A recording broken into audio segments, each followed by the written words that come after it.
Welcome to a place of positivity, community, and fun where anything could happen. It's Tea Telly, and now, here's Maria. Good evening, everybody, and thank you so much for being here. Good to see you all already here to help me welcome my guest. And ON, PJ is here to say hi. And Joe, good to see you.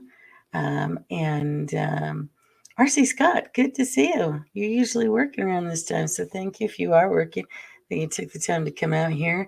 Dega Outlaw, my goodness, good to see you. Look at all these authors in here here to support another author as well. Thank you so much. Basco, good to see you. Hello, Louise. Sparrow, always good to see you. And SP4H, wow, I did that right? Oh, wow. Sci-fi, hey, Mumby, thank you for being here, you sweetie. Thank you. You guys are all awesome. I am excited about tonight. We have an awesome guest, and he's always so quiet. So I thought we'd bring him out and introduce everybody who may not have seen him, or maybe you have, and want to know a little bit more about him. So I'm excited to bring him on tonight. But right now, I'm going to invite my co-host, second time on the air, and I know I'm so horrible about dragging people out and saying, get out here, especially when they're talented individuals. And I thank him for all the beautiful artwork that he's done for me and PJ. So let me bring him on with me. And hey. Hello. Dr. O. Happy Friday. And check out the outfit and the baby. Which one of the babies is it? This is the Contessa. The Contessa. Look at that. And the hat. Oh my goodness. So good to see the baby doing. How is your baby doing, by the way? Quite well today, actually. Good to hear. Everybody's healthy again. Good. I'm glad to hear that. Love your outfit. Thank you. Yes. I got the memo. Yeah, they got the memo. My cat fell asleep, so I can't bring him on. But I'm going to go ahead and bring on our wonderful guest. Our Storyman Jack is here with us today. Hey. How y'all doing? Good. Jeff. Dogs waving at you too. Love I your didn't hat. get the memo about the Christmas, You but didn't get the memo? Well, I've been working on Christmas stories, so that'll work. That's all we wanted from you today. And I love your hat, by the way, because I'm a hat person. Well, I collect hats, and I'm a Texan, so this is like my go-to. So the go-to. Yeah, that's awesome. I love it. Yes. And so let me see if I made sure I say hello to everybody. Yes, I have. Thank you so much. And everybody is saying hello. So except for Joe's making fun of me. I'm an actress. I like to, bring out my costumes. So, that's what I do. But anyway, let's go ahead and get started. I'm excited to talk about your story, and tell the audience about you, maybe those who haven't gone to your channel, and what you do. So I write fiction. I've always written fiction. I've been writing since I was about 4 years old.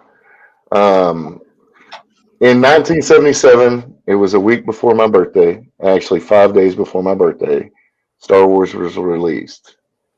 That's the first movie my parents that took me to, in a drive-in theater in Plano, Texas.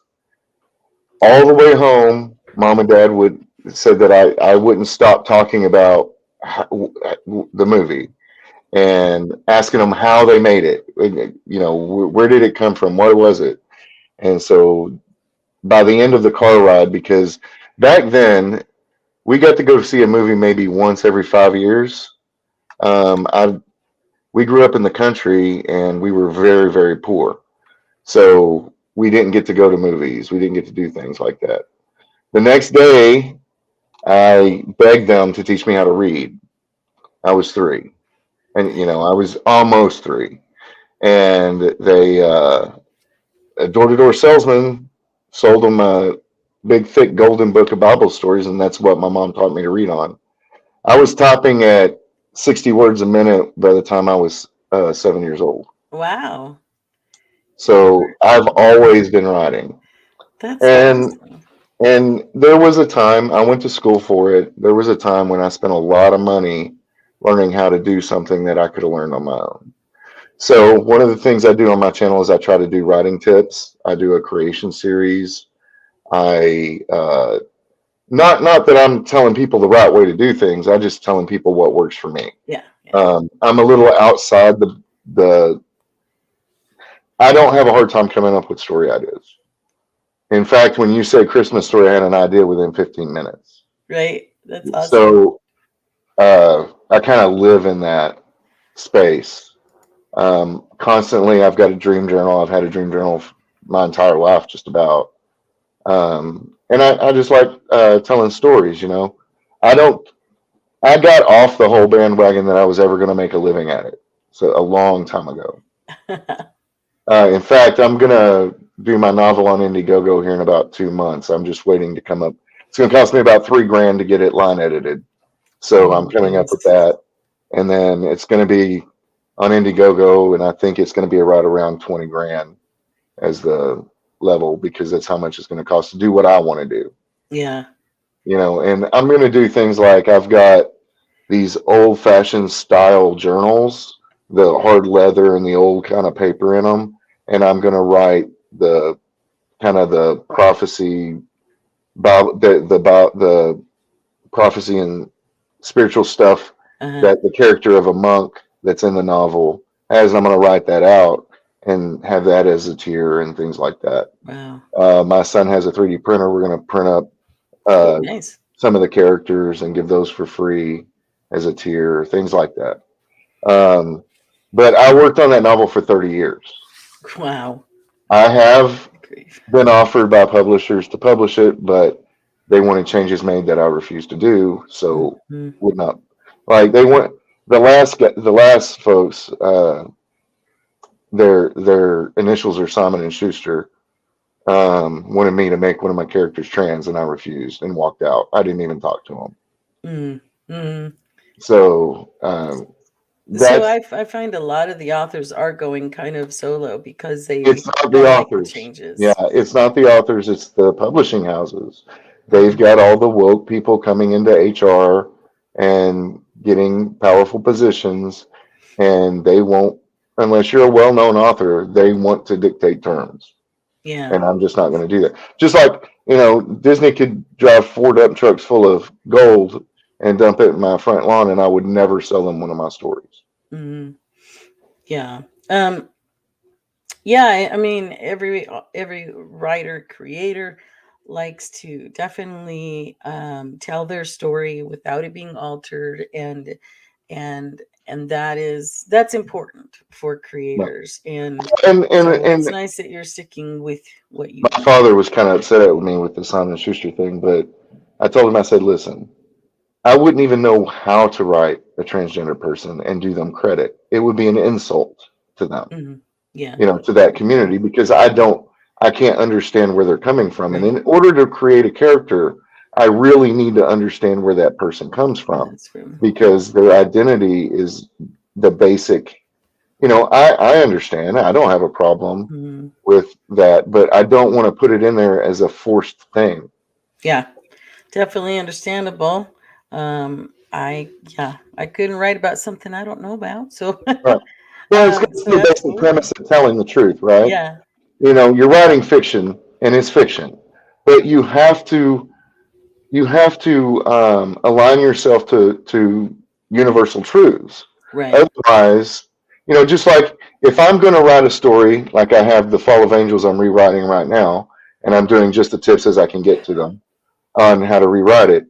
It's about, it's actually Adam and Eve story, but it's in science fiction. And I have them in stasis, and I have to go and research and explain what logically the steps would be to create stasis and understand how that works Mm-hmm. in order to tell the truth, in order to be believable. And if I'm writing something I have no idea about and I can't research, I can't get into somebody's head that I can't understand what they're going through. Yeah. I don't write about schizophrenics.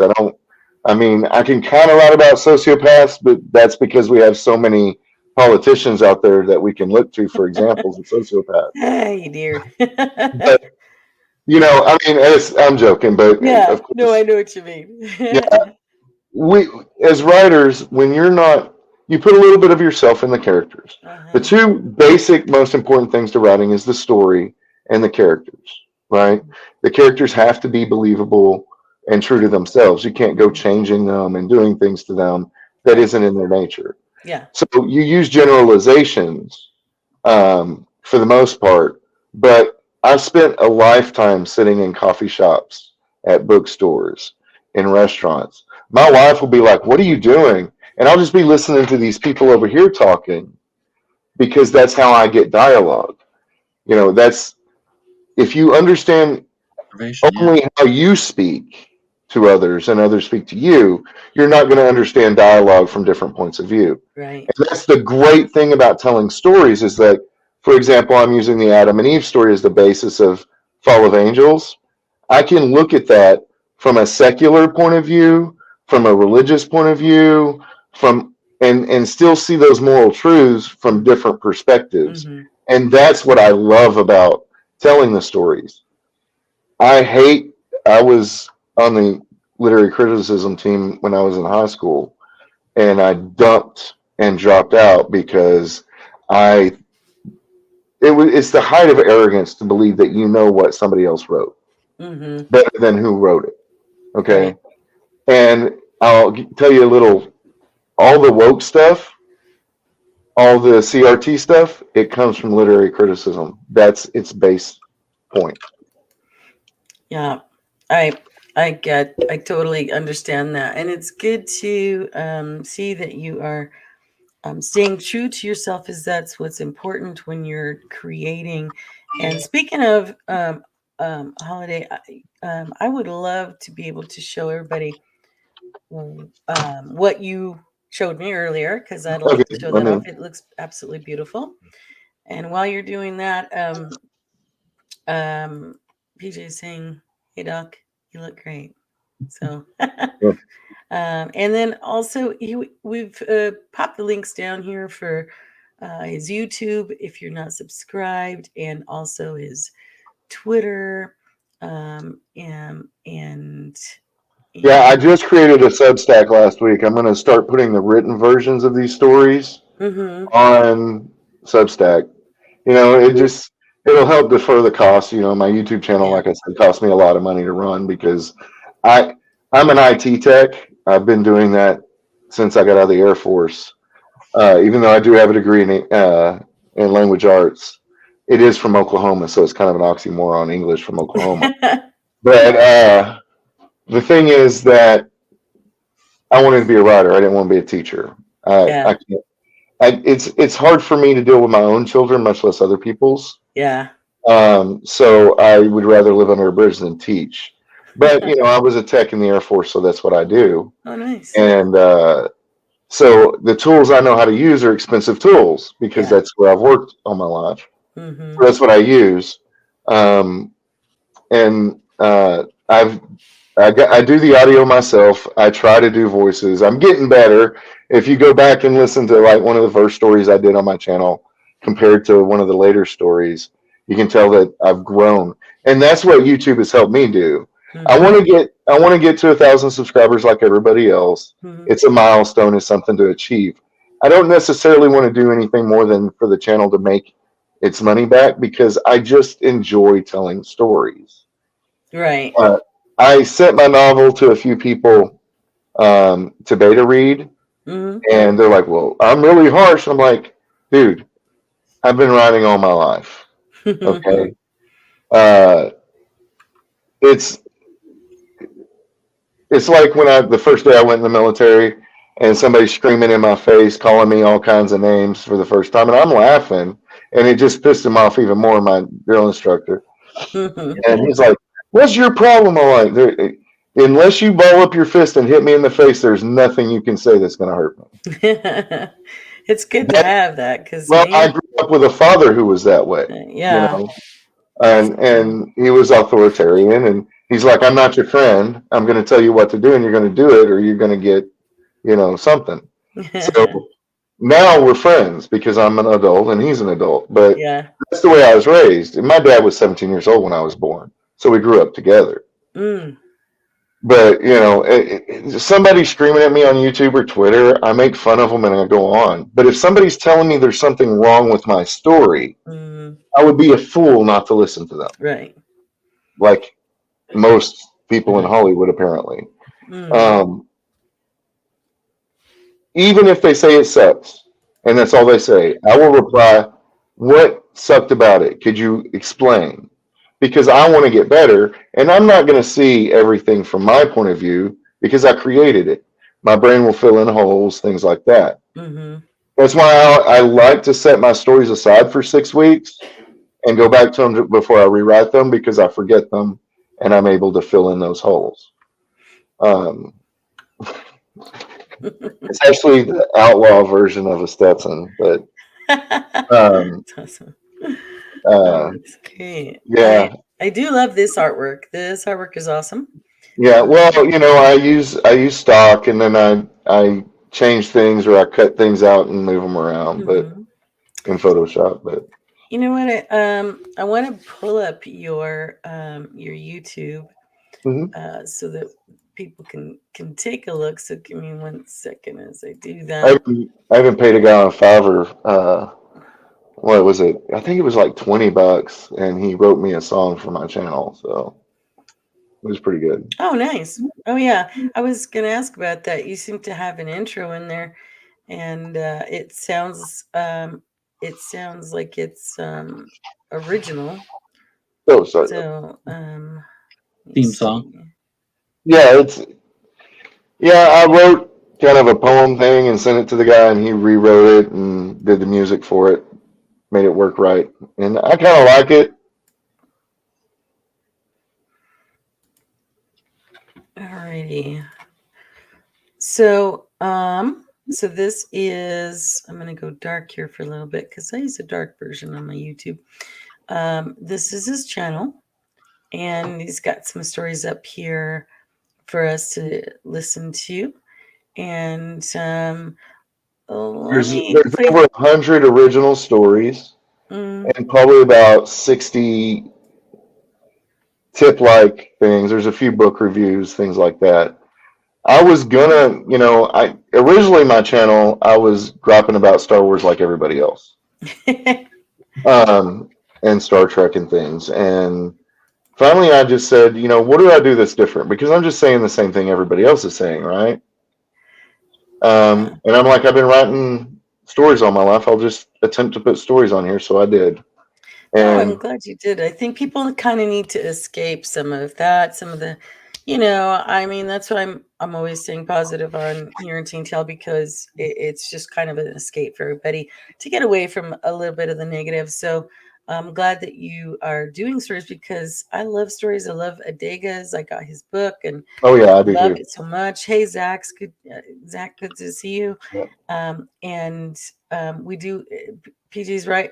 I was saying we have a lot of authors in here. I love that they support each other. Yeah,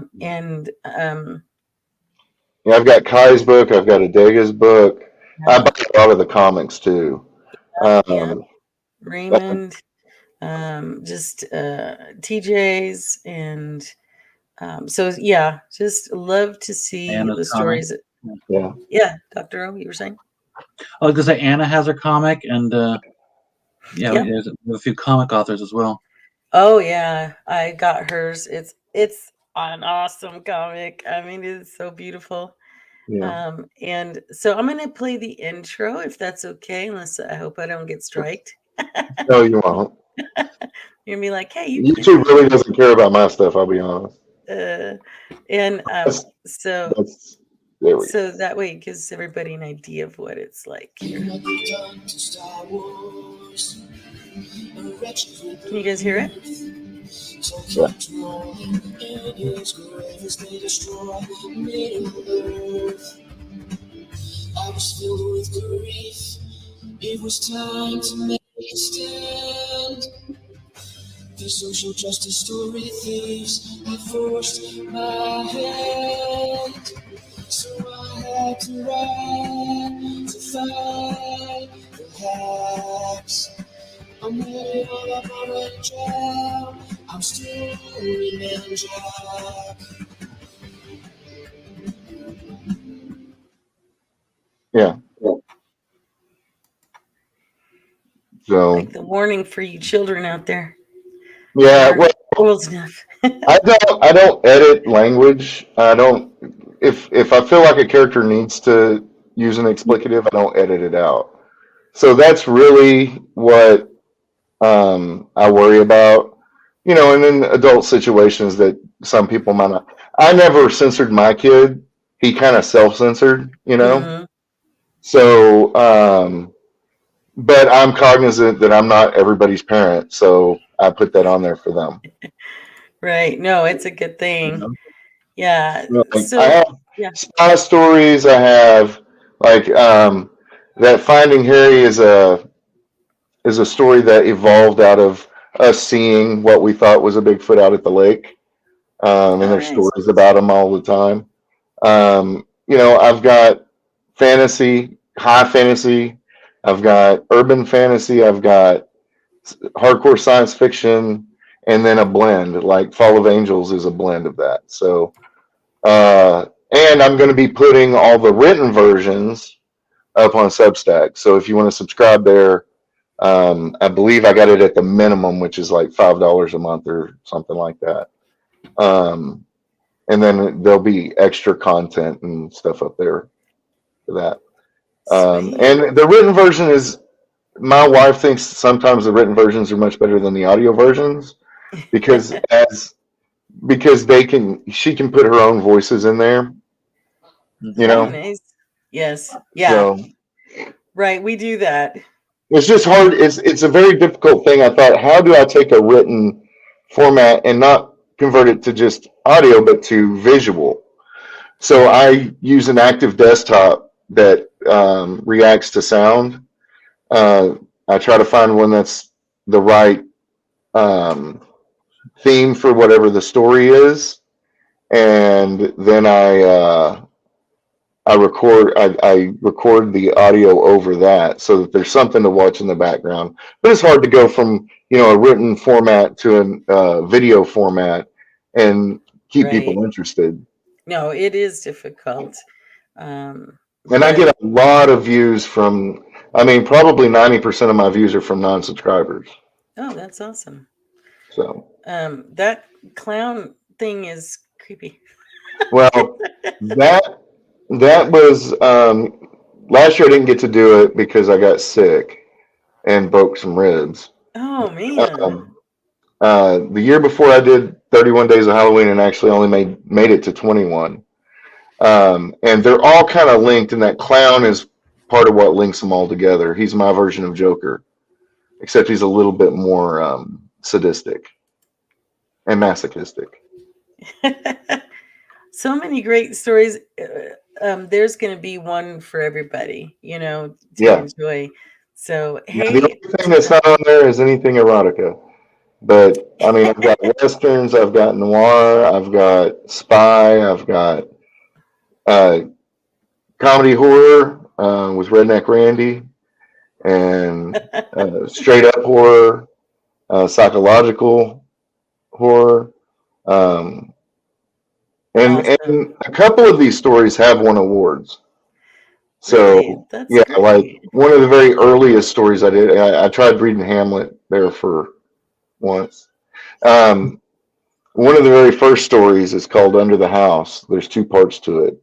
It got accepted and was published in Alfred Hitchcock's Mystery Magazine in the Oh, 90s very nice.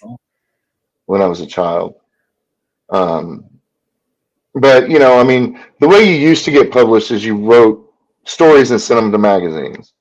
And then you built up a portfolio from paid work you got from magazines and things like that, right? Yeah. Well, then you built up that portfolio. You found an agent, showed them your portfolio. They would start getting with publishers and sell you. There are no magazines to publish in anymore.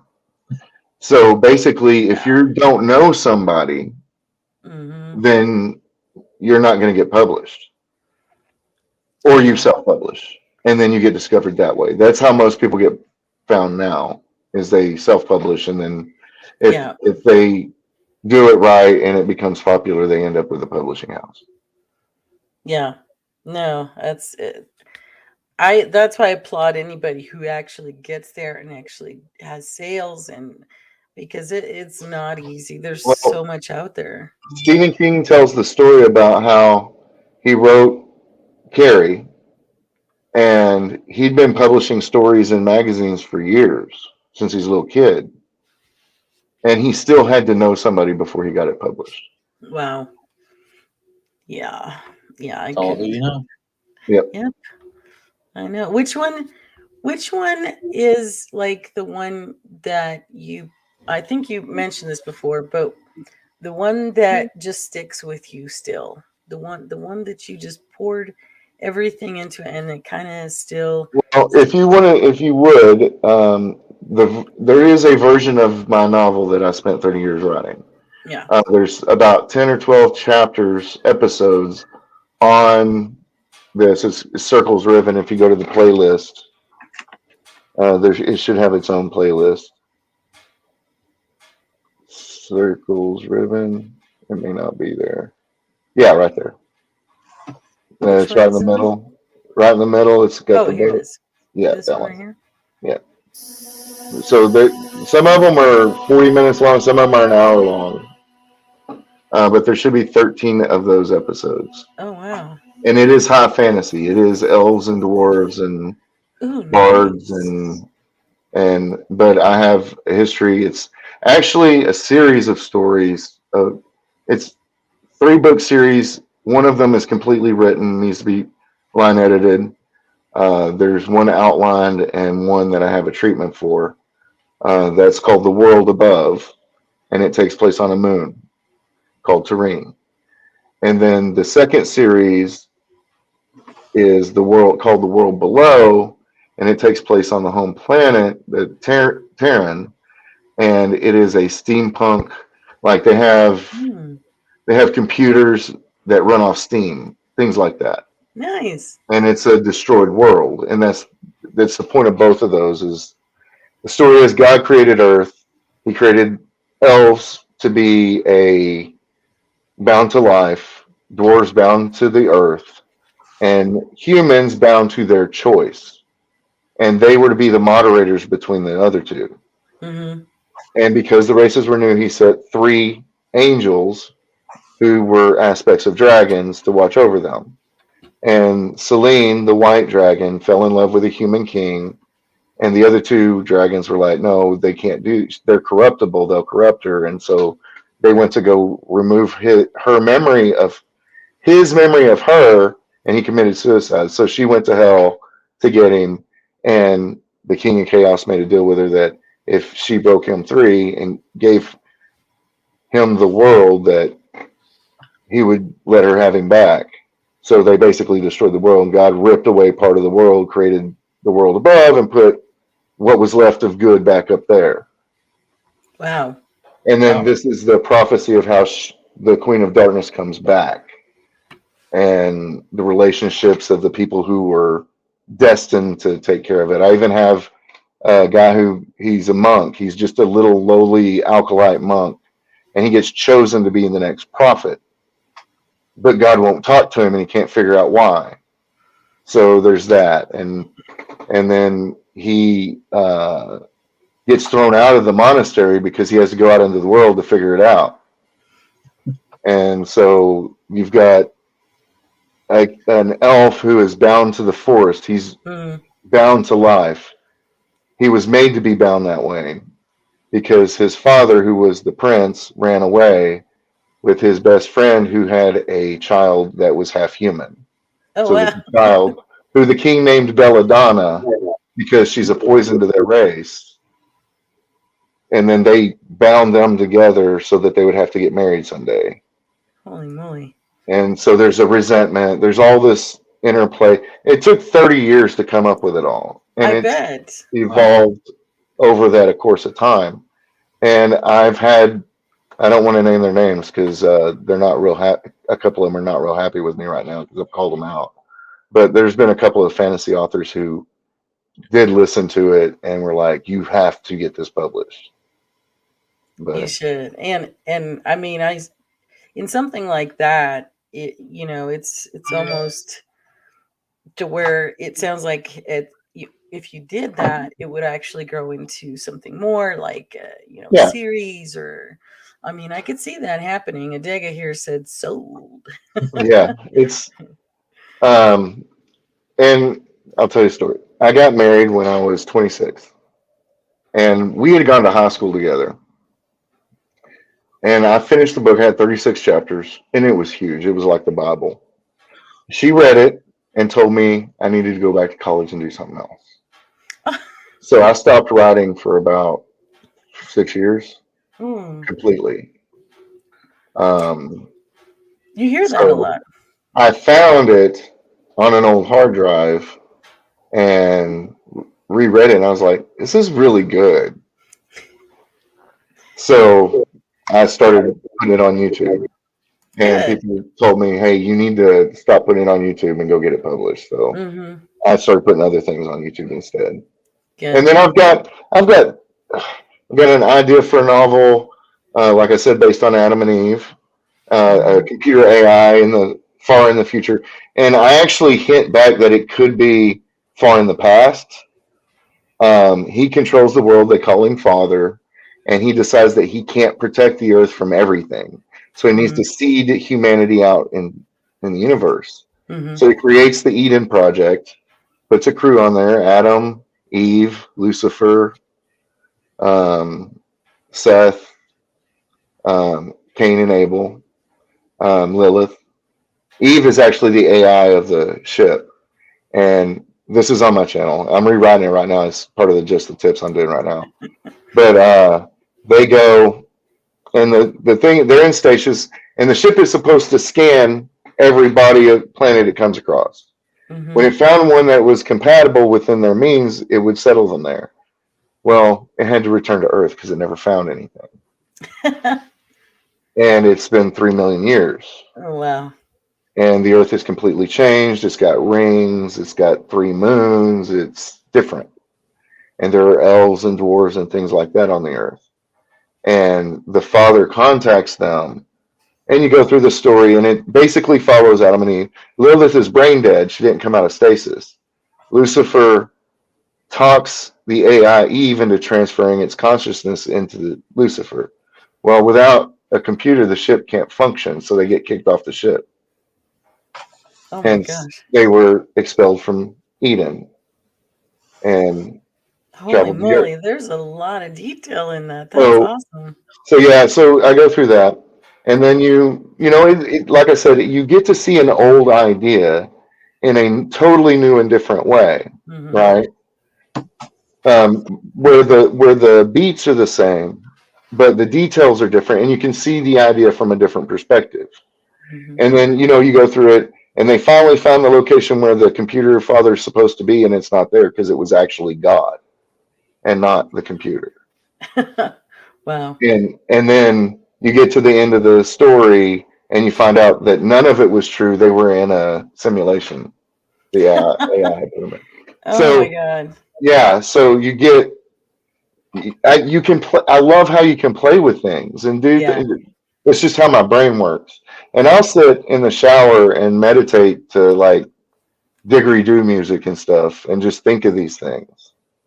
So I've got a lot more ideas than I have time in the day. I bet.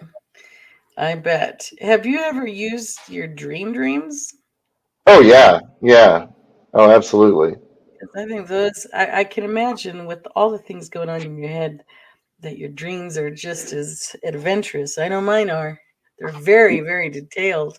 Well, people ask me how I come up with these stories, and it's not hard. I lived my life. I got out. I did things that I probably should have been in jail or dead over. I traveled the world. I was in the military. I talked to people. I talked to everybody, from the person at the cash register at the local convenience store to the supervisor. I mean, I just got off the phone with my credit card, and they did such a good job with their customer service that I asked for a supervisor to give them a compliment. And I just had a 30-minute conversation with that guy. That's nice. So you have to be in the world. You can't just sit at your computer, play video games, watch YouTube, and think you're going to be able to write stories. Yeah. You have to live your life. You have to make mistakes. Yeah, You, and that's you what I have to see hurt too. yourself. Yeah. Everybody has a story. I always try to make better mistakes too. Well, and that's how I close out all my videos. Your life is your story, and you can make it a great one. Yeah. You know, I mean, That's that's the way my philosophy is. And if you write stories, you kind of have to be a philosopher because you're inside the heads of characters. And see, the thing is that our most basic concept of communication is a story. When we get home from work, we tell a story about what happened in our day. When we get up in the morning, we tell about our dream. It was a story. When we explain how to do something, we're telling a descriptive story about how you do something. Our whole lives and way we communicate revolve around story, which is why it blows my mind that Hollywood and the mainstream media can't get story right anymore. I mean, we're going to go see Way of Water at the new Avatar movie. Yeah. And I mean, there's nothing wrong with the old movie. It's Ferngully in space. It's just a different way to tell the same story, right? But, you know, he kind of turned me off when he started talking about how he made it, like he changed the way movies were. I'm like, no, you're not George Lucas. So I wasn't really asking for this movie or looking forward to it, but I'm desperate for a good movie. Because even Top Gun was so good because it was a mediocre 80s movie. I mean, it made so much money because it was a mediocre 80s movie. Yeah. And we would settle, we would lift up a mediocre 80s movie over anything new coming out. Yeah. I kind of miss all those movies from that. Yeah, I mean, like I said, I grew up in the 80s. I have the advantage of having grown up in a golden age of movie. Yeah. And even bad B movies like The Highlander are great freaking movies. Yeah. Yeah. I Except know. the second I one. miss those. But There's only one Highlander movie. Yeah. Yeah. Endgame was okay, but that was just because they wanted to bring the TV guy in. And he did a good job with the TV series for what they had. It's a little campy if you go back and watch it, but it's still good. The stories are good. I get into the stories. I mean, I like Krull. I don't know if y'all know what that is. Yeah. It's Liam Neeson's first movie, actually. He played a robber, a highwayman in it. Only the King and Lord Marshal have those keys. We'll have none of the Lord Marshal. Yeah. And he was goofy looking back then, let me tell you. But it's because it's the story. It was that mixture of science fiction and fantasy, you know, that Star Wars has, but not to the extent where the fantasy overblows the science fiction. Whereas this kind of the fantasy was more, it leaned more into the fantasy than the science fiction. And I think if they had a really big budget, it would have been a great movie.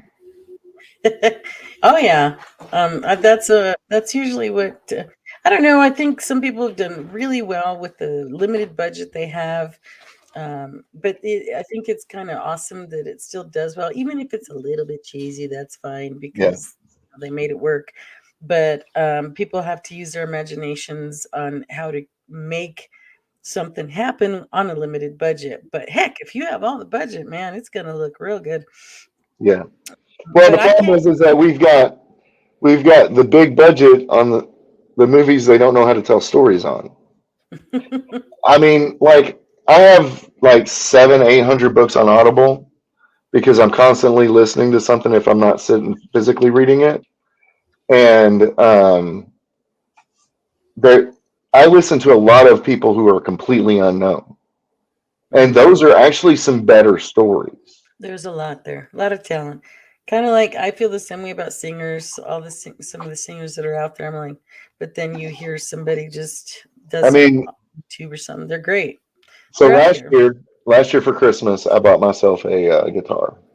Nice. So I gotten now. I'm at the point where I can play Silent Night, but that's it. That's all Uh, right. well, I found out I bought, I went on Amazon and bought, $150 guitar kit. Nobody told me that the cheap guitars are actually harder to play. Right, they are. I've tried that So too. yeah, so I went and bought, a mediocre, mid-range acoustic, and then I got a lower mid-range electric that I've been learning with, and I can pick Silent Night, but that's it. But that's So I it. might do the background song for this Christmas story, Sacrifice. Oh, nice. I'll release that on Friday probably. Okay, I was just going to ask when your Christmas one was going to come out so we can Yeah. watch for that. Excited about that. Um, Dr. O, you have anything to? I'm curious how it went with your wife after she told you to you shouldn't be a writer. Well, she was. I put her. We put her through nursing school. She paid for it as well as I did. I mean, we just paid our bills and paid that too. And now she lives in a camper uh, in her daughter's backyard. So she likes morphine apparently. Oh, that's a shame. Uh, Yeah. Well, I'm But glad. it's sad because she was a very, very intelligent person. And Yeah, if she had not, I mean, there's reasons she got into drugs. They were prescribed for her for a very good reason. They kept her on them too long. And it's a hard thing to fight. And many people have lost that fight. yeah. And Oh, it's unfortunately, hard. We can't. yeah. it I caused feel her to bad lose her for. license. And yeah. I feel But, bad for you know, anybody going through that battle. my son lives with me. I make him call her every week or so. She loves him to death. She's a good mom. She tries That's to be good. there, but she's doing the best she can.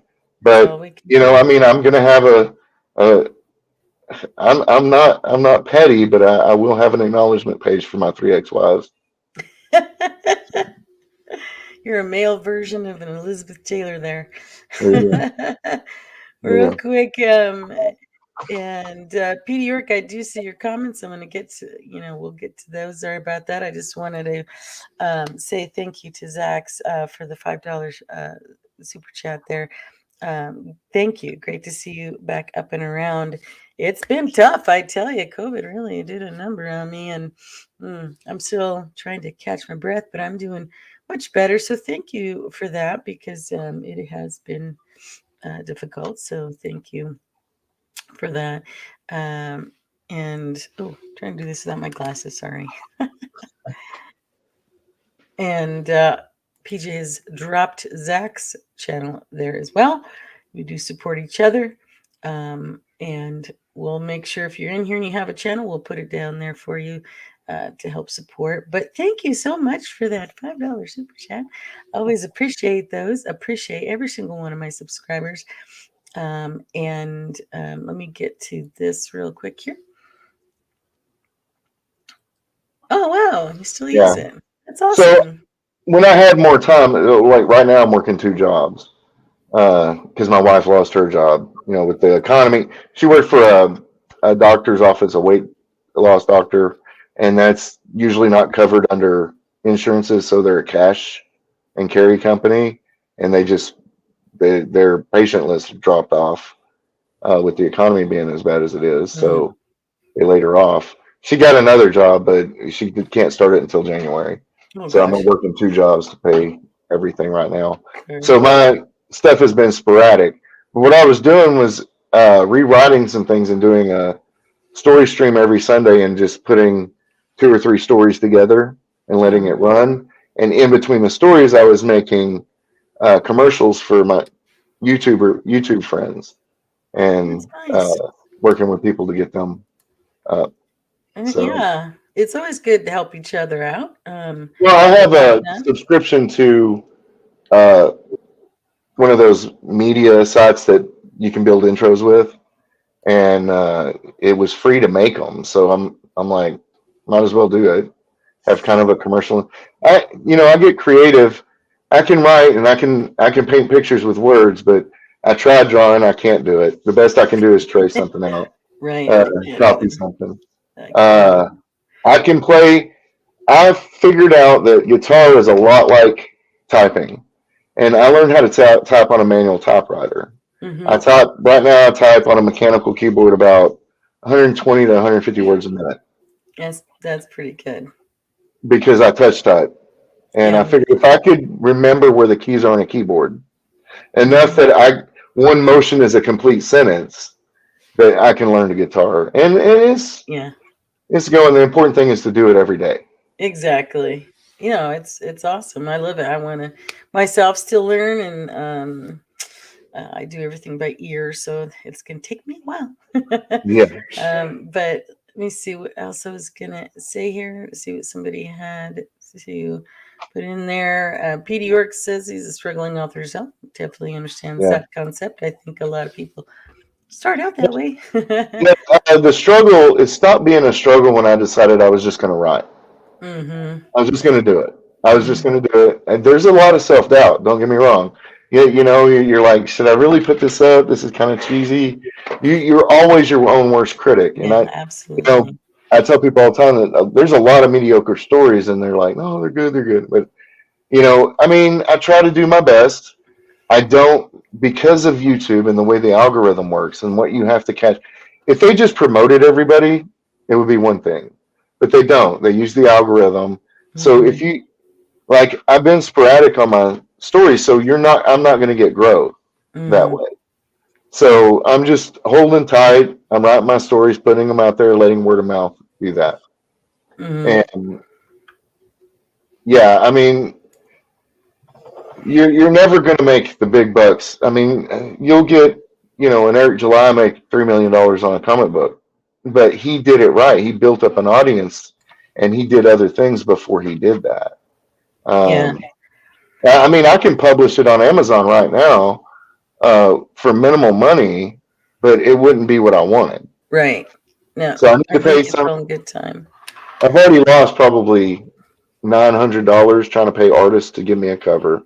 They take my money and run. Oh my gosh.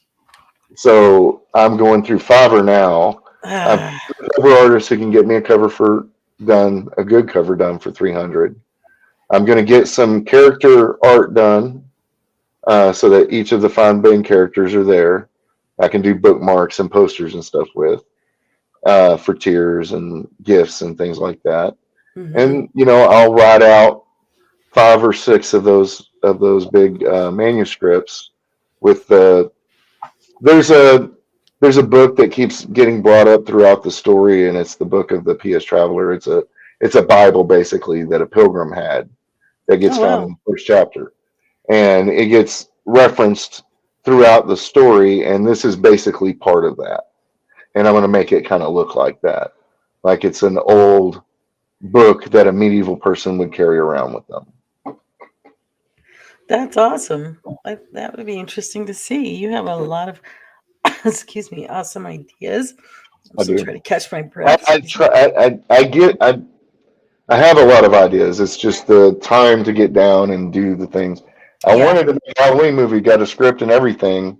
It's just hard to get people together and get those things done, if you know what I mean. Oh, yeah, absolutely. But I think timing is everything, and you're doing what you love, and that's the important thing, because the rest will come later. Oh yeah. And I think it's, I truly believe it'll happen there for you. I know that. When you put your whole heart and soul into something. And then, I was talking to someone the other day that had an idea, and they said, but that sounds kind of silly. But you know what? Sometimes those ideas are the ones that do the best. And you're like, wow, they actually like this. So I think it's awesome that you're putting stuff out, and put it out even if you're not sure, because I'm telling you, people are going to relate somehow one way or another, or just love it. Every creator lives with self-doubt. Yes. So you have to get a thick skin and realize And when you see the criticism, you have to go, all right, are they just being mean and trollish? Yeah. And if they are, and that's like when somebody says this is crap, I'll ask them, what do you mean by that? Be specific. Yeah. I want to get better. More I detail. want to give you something you'll enjoy. Mhm. What's wrong with it? And then you take what they say and you weigh it and say, are they right, or is that a perspective I can toss? Mm-hmm. And you'll find about 60%. I find that about 60% of the time I take the advice. Yeah. Absolutely. It's a great idea. And people are in our chat here are pulling for you there. Just, Yep. people says there's an audience for everything. Yep. And it's true. We're all Yeah. finicky. Because they don't get discouraged by rejection. Todd McFarlane got rejected like 700 times. He sent in 700, samples, got 350 back. They How many all got times did rejected. Potter get sent back? Yeah, guy, and then he came up with Spawn, and he's a multimillionaire. So, Mhm. Yeah. Harry Potter got rejected, I think she said 60, 70 times. Wow. And it was just a Yeah. really little That's a publisher lot. finally took her on. Yeah. I have one of Lou Diamond Phillips' books, and I love that man. I know he is. We grew up with that guy, right? We did. He's Yeah. everywhere. He's the Yeah. sweetest. But he also Young Guns. he was telling his his audience about how many rejections he had before he did anything, and I'm so proud to see that his book is doing well because he deserves it. He has been around for quite some time, and I don't mean that as in you're old. I just mean that he's given us so much over our time, and I think a lot of us have just grown up. Well, as you guys will find in the story, you use a lot of things from your own life in the story. So in that Mhm. Christmas story, there's something that me and my 3-year-old grandkid, Mommy says you're older than rocks. Oh And I my usually God. reply, only older than the rocks in her head. That's funny. So We are coming close here to our hour because and plus I'm still trying to catch my breath, people. But uh, Dr. O, did you have something you wanted to share with us here? Anything else you had a question about? Well, I was curious. You do all your own audio work, to read stories, and AI is kind of a big thing right now with art. I know there's programs out there that will do text to speech, but natural voices. A lot of companies are using those for I haven't tried it yet. I wonder what your opinion of them were. I mean, is it a good thing? Is it worth a try? I mean, it's I would, if I could, I might try it, but I probably wouldn't use it on YouTube. I would rather promote real people. And if I had the ability to hire a voice actor, I would actually hire a voice actor. Yeah. Because, I mean, look at Sir Talks-A-Lot. That guy is terrific.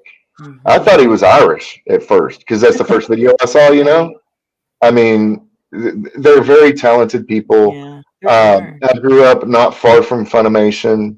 So, all those guys that worked there were contemporaries of mine. Yeah. And people I worked with in the tech industry that went over to do that.